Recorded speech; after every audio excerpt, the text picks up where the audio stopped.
Hi friend, मैं ब्रजेश कुमार। अगर रहुआ लोगन की वीडियो अच्छा लगी तो प्लीज़ चैनल को सब्सक्राइब करें एवं बेल आइकन की घंटी दबाना ना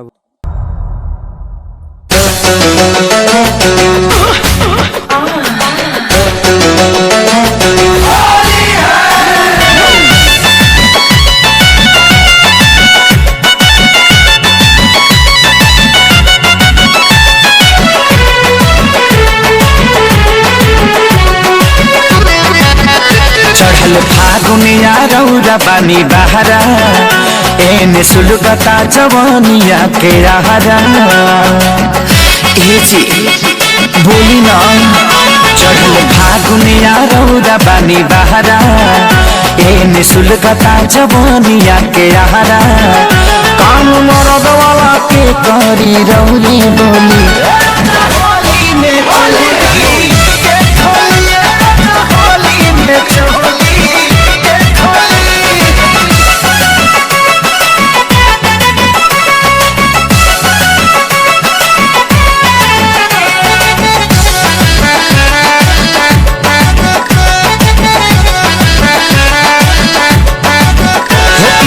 नयनी रौरा घरवा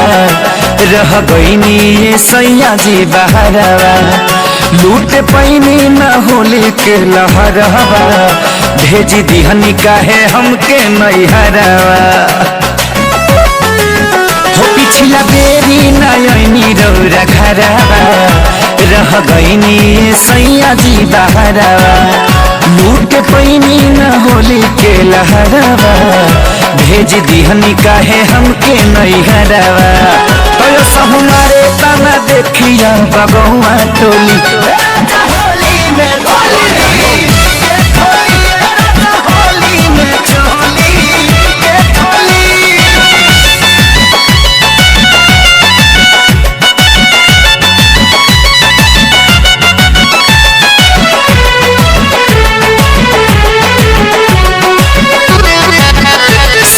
हाथी भी आ गईले राजा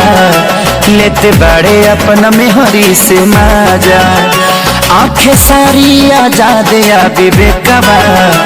रोज धरे अपन मौगी के पाजा समझे हाथी भी आ गईले राजा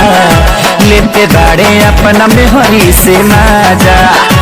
आंखें सारी आजाद या विवेकवा रोज धरे अपन मौगी के पाजा कसैया दरद के गोदानी रोजे गोली होली में